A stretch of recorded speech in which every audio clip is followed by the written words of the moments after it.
The biggest and most important things to consider when working with typography, but also with UI design in general, is staying consistent and making your decisions with purpose. The more you can articulate why you're doing something instead of doing it just because it looks or feels right to you, the more you will grow. Don't leave it at this typeface feels legible. Try to identify why. Is it a larger X height, open counters, small counters, shapes of the characters, a combination of these? Be deliberate. Have a purpose behind your decisions. For example, don't use a second typeface if you don't have a specific role for it. What will it do differently? How will that help your users? Also, don't add unnecessary styles if a different already used style can easily do the same job. Again, it ties it all back to consistency. Another tip I have for you is using white space to your advantage. It's not wasted space. It signals connection if it's tighter, and it signals disconnect when it's larger. Both are needed to ensure visual hierarchy and grouping of information. Less is more. I can't stress this enough. You can do so much with slightest variations. Don't overdo it and tone it down wherever you can. Not everything needs to be loud and fight for our attention. Actually, most of the elements you're using in your interfaces shouldn't do that. When everything fights for our attention, nothing fights for it. Whenever you're unsure about contrast and what's fighting for our attention, do a squint test. Can you easily spot the areas that draw attention? Are those the right areas? The next tip is build a library of workhorse typefaces. Having 20 reliable typefaces that work well for a large amount of project types is better than having hundreds of useless fonts.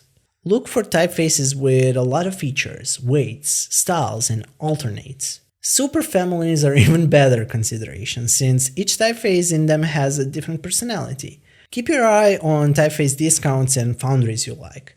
Build your typeface collection slowly but surely. Keep track of typeface pairings you liked and why.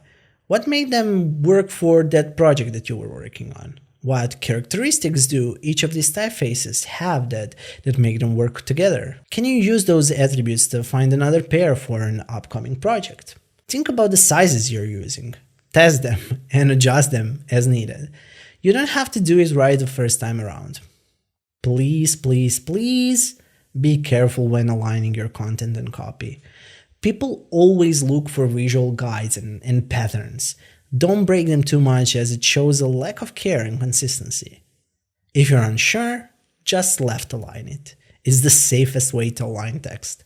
When it comes to line heights, keep in mind that it takes a couple of tries to get it right. You're already familiar with the optimal ranges and there's never a single answer that's going to work for all typefaces, but knowing that line length, font size, and optical height of characters impacts what the line length should be and line height should be is enough to put yourself on the right track.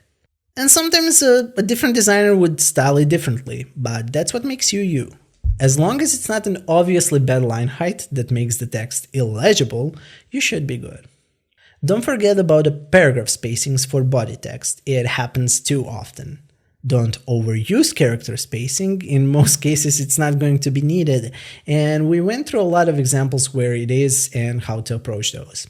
Don't introduce another weight for website projects if it's going to be used only once. Usually there's a different way you could style the text to introduce the needed contrast without making the site load time longer. If you're working with small sizes, weights can often be a better solution than adding in another size. In such a small range, each new size adds a bit of an inconsistent feel. Usually 3 to 4 font sizes should be enough per screen. Again, it's not a rule, but it's a really good practice you should strive for. Don't abuse italics too much, and rarely underline a text that's not interactive. I'd say never do it, but there has been a time where it worked with the brand and where it was obvious that it was not a link. Generally, avoid doing it. People are used to seeing underlined links and they will be using your product a small fraction of the time when compared to all of the other products, so stay consistent with the norm and usually that's the best way to go. If you're working with tables, most data should be left aligned, and comparable numerical data should be right aligned, for easy comparison. When you're aligning two texts that are close to each other, align them based on their baselines. Don't center the layers vertically. Baseline is an invisible visual guide our eyes recognize. Depending on the project, using typography in a more graphical way can be desirable. It's not going to happen too often, but keep it in mind. It can be fun and appropriate for certain types of brands you might end up working with. If your text is on a visual background or a photo, don't forget to add opacity, shadows, or strokes to ensure that it stays legible. A good practice is adding a little bit of the linear gradient that fades into the background photo, and maybe adding a bit of a shadow to text to make the lines more noticeable.